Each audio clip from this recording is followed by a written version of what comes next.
ये समाज में अंतरजातीय विवाह को सरकारी प्रोत्साहन मिलना चाहिए क्या दोबारा जो इंटरकास्ट मैरिज है, जो अंतरजातीय विवाह है, क्या उनको सरकार की तरफ से प्रोत्साहन दिया जाना चाहिए? बिल्कुल दिया जाना चाहिए। क्यों?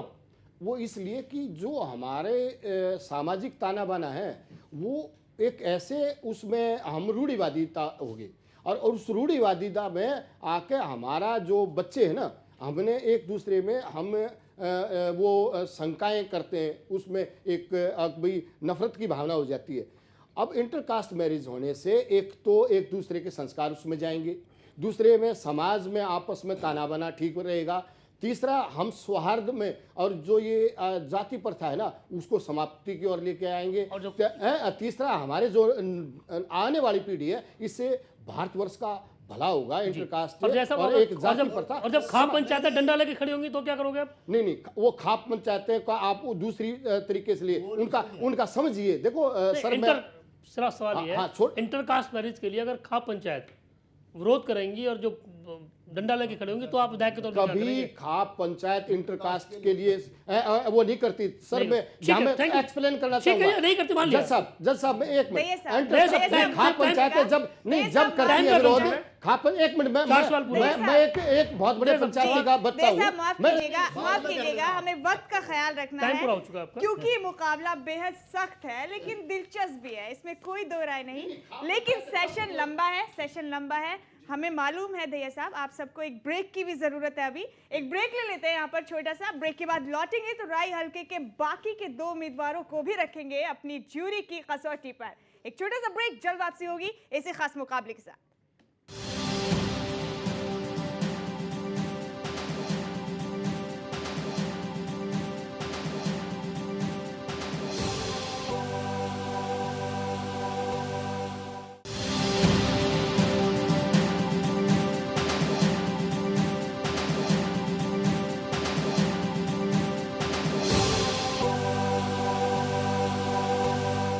ब्रेक के बाद राय हल्के के इस दिलचस्प मुकाबले के आखिरी पड़ाव पर आप सबका बहुत बहुत स्वागत है। 2 उम्मीदवार अभी भी बाकी हैं जिन्हें सामना करना है हमारे जूरी के सवालों का। और सबसे पहले दिनेश अत्री जी, अब आप जवाब देंगे हमारी जूरी के सवालों के। आप तैयार हैं? जी, दिनेश जी से पहला सवाल करेंगे गुप्ता जी।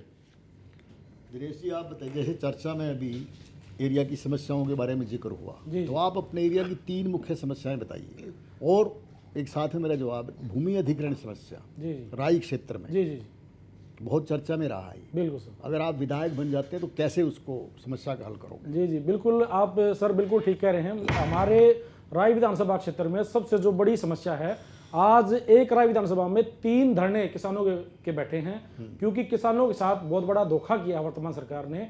कोड़ियों के भाव जमीन को खरीद कर नहीं, वो मुझे पता, बताइए आप विधायक बन जाते तो कैसे करोगे? ये इतनी विकट समस्या है, ये मुझे पता है, आप बताइए कैसे करोगे? अब जो राय विधानसभा से मुझे मौका मिलता है और मैं एमएलए होता हूँ तो एक तो किसान की जो भूमि का जो उसकी कीमत जो तय करेगा वो सरकार नहीं करेगी। नहीं, कीमत नहीं, ये जो एग्जिस्टिंग समस्या मैं इसकी बात कर रहा हूँ, जो जमीन एक्वायर हो चुकी है। जी जी जी, वो वहीं बैठे हैं लोग। जी जी जी, विधायक भी आपका, उसने भी आश्वासन दिया था, वो भी अब उनको साथ नहीं दे। उसको सॉल्व कैसे करेंगे? तो कैसे करोगे आप बन जाते? उसका सोल्व इस तरीके से लोगों के दिल में बड़ी समस्या है ये बिल्कुल आज जो किसान जो धरने बैठे हैं वो बिल्कुल अपनी सही मांग पे हैं क्योंकि आज जमीन के रेट, सर मैं वहीं आ रहा हूँ, जमीन के रेट बहुत बढ़ चुके हैं। आज जो किसान जो बहुत डिफरेंस है कीमत में, एक फ्लैट 1 करोड़ का और एक किला 1 करोड़ का है, उसके बीच में जो उनका डिफरेंस है मैं उनको देने की सिफारिश करूंगा कि सरकार उसके मैं अपने मेरे जिस लोगों ने मुझे चुना है उनको सही कीमत और सही जमीन का मुआवजा दिया जाए। नहीं, इसमें मैं एक थोड़ा सा जमीन का मुआवजे की बात नहीं,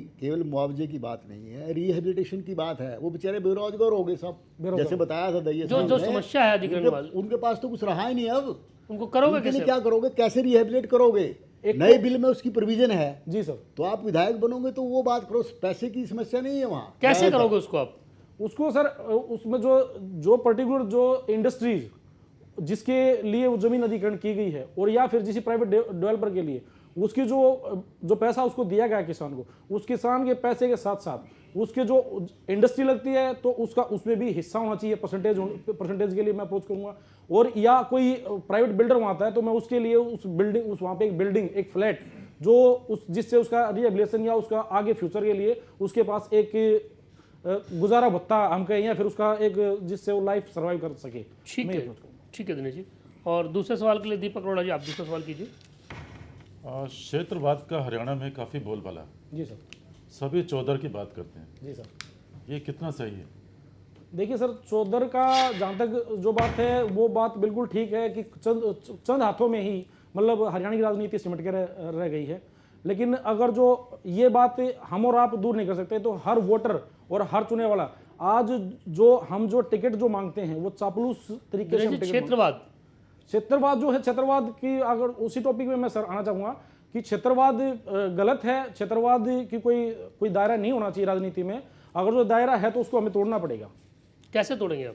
हम उसको इस तरीके से तोड़ेंगे सर, अगर जो हम जनप्रतिनिधित्व हैं, जो हमें जो विकास के लिए जो काम दिए गए हैं, वो जो जहाँ से चौधर या जहाँ से मुख्यमंत्री है, जो उनका हक है वही हक हमें भी मिले। मैं अपनी जनता के लिए लेके आऊँ, मैं अपने क्षेत्र में विकास वही कराऊँ, वही सुविधाएं। नहीं, मान लो आपके एरिया में तो पहले ही बहुत ज़्यादा पैसा खर्च कर दिया हो, क्योंकि वो तो सारा एरिया पहले ही चौधर वाला है, तो आप फिर विधायक बन जाएंगे तो कैसे करोगे उसको? सर समझ नहीं पाया सर। आपका एरिया तो पहले ही चौधर वाला है, सीएम की कॉन्स्टिट्यूएंसी के साथ अगर लगता है, तो कैसे करोगे उसको? सर अगर जो मैं इस चौधर की बात करूं तो मैं नहीं मानता कि ये चौधर अच्छी है। चौधर के नाम से एक चुनावी लॉलीपॉप मैं इसको बताऊंगा, दुनिया को ठगा गया है। हमारे खासकर मैं सोनीपत जिले से बिलोंग करता हूं। वोट की राजनीति में सोनीपत को छोटा भाई मान लेते हैं, और हमने चौधर अपने पराये में अपने मुख्यमंत्री, हमारा जो पड़ोसी जिला है, हमने उसको वहाँ बांध दी, क्योंकि वो बड़े वादे होते थे कि हम आप दूर कैसे करेंगे इसको? दूर तो हम आप अपने क्षेत्र का समान विकास करेंगे, अपने क्षेत्र में कुछ भेदभाव तो नहीं करेंगे ना? अपने क्षेत्र में कोई भेदभाव नहीं करेंगे, हर गांव का हर चीज का समान विकास करेंगे सर। 71 गांव है, 71 गांव में समान ग्रांट मिलेंगी, ठीक है, समान उसके लिए। ठीक है दिनेश जी। और तीसरा सवाल सुरेंद्र सिंह जी आप कीजिए। दिनेश जी, आज के दिन भ्रष्टाचार का बहुत बोलबाला है। जी सर। इसके क्या क्या नुकसान है जो सबसे ज़्यादा हमें प्रभावित करते हैं? सबसे पहले तो सर भ्रष्टाचार एक छोटे से हम किसी भी उससे लें तो भ्रष्टाचार हर चीज़ में, आप किसी पे छोटे लेवल पे, किसी पे बड़े लेवल पे है। और जब तक भ्रष्टाचार को हम दूर नहीं करेंगे, जब तक पहले तो हमें खुद को ईमानदार होना पड़ेगा। हम खुद ईमानदार और इस चीज़ का हम प्रण लें कि हम नुकसान क्या क्या है। क्या सर? उनका सवाल है कि भ्रष्टाचार के नुकसान क्या क्या है? नुकसान भ्रष्टाचार का सर आज इतना है कि आम आदमी की बुरी तरह कमर तोड़ चुकी है, कमर तोड़ दी है भ्रष्टाचार ने।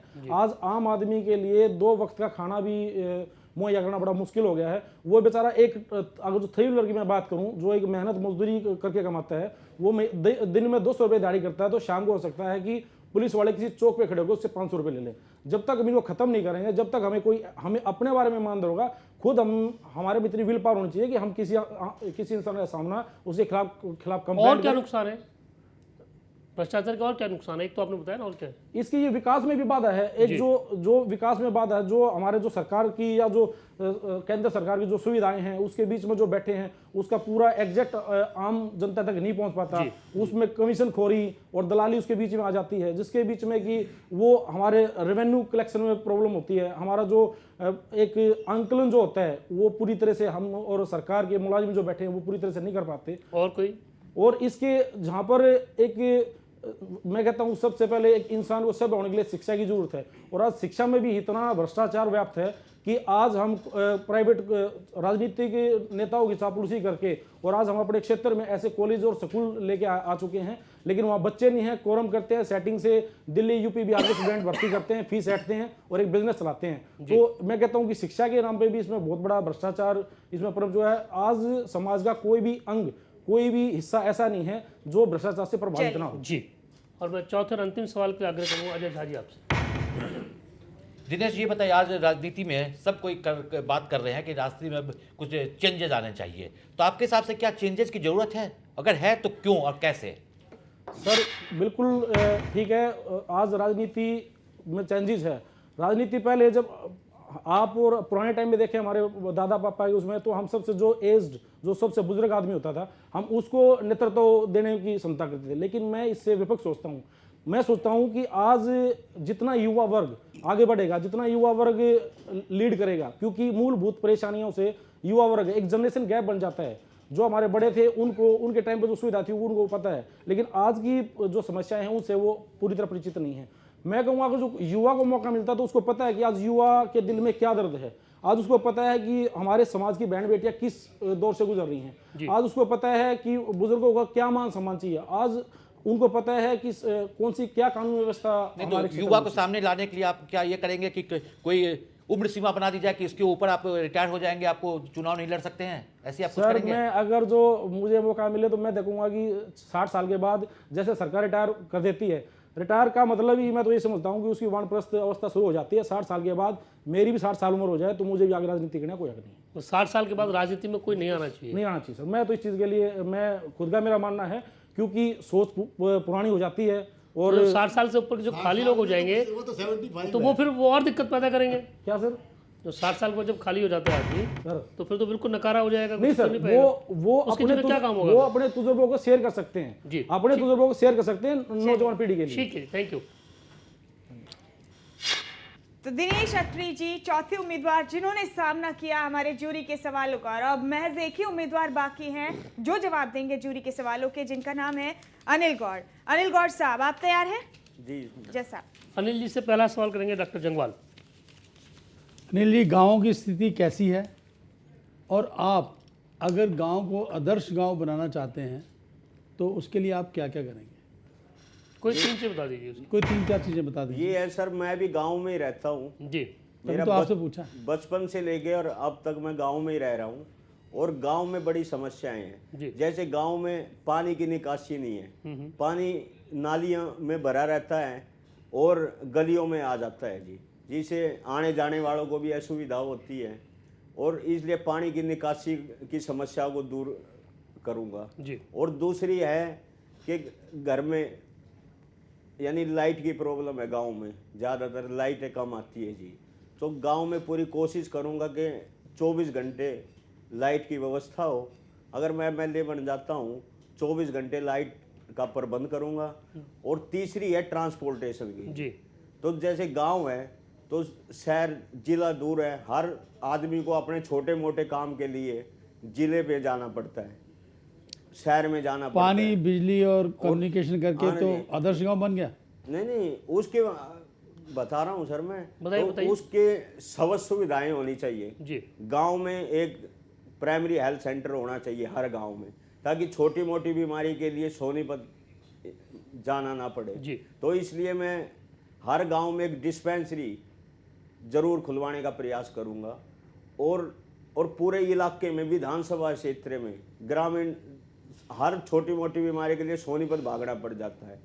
एक 100 बिस्तर का बेड अपने विधानसभा क्षेत्र में लाने का प्रयास करूंगा मुख्यमंत्री जी से रिक्वेस्ट करके, ताकि कई बार डिलीवरी होती है गांव में कोई प्रबंध नहीं होता, महिलाएं का रास्ते में ही यानी उसका बच्चा हो जाता है जिससे उसकी मौत भी हो जाती है डिलीवरी, इसलिए आने जाने की दिक्कत है, गड्ढे हैं सड़कों में, उन समस्याओं को दूर करूंगा डिलीवरी, ताकि हर महिला की क्षेत्र में हो जाए। सोनीपत जाने से बड़ा टाइम खराब होता है, इसलिए ये प्रयास भी करूंगा। और गांव में अच्छी शिक्षा के लिए लड़कियों की शिक्षा है तो उसके लिए एक गांव में पूरा प्रयास करूंगा कि लड़कियों को सोनीपत ना भागना पड़े, गांव में हर गांव में +2 का स्कूल हो ताकि हमारी बेटियां गांव में ही पढ़ सकें। ठीक है जी। और मैं दूसरे सवाल के लिए आग्रह करूंगा अजय झा जी आपसे।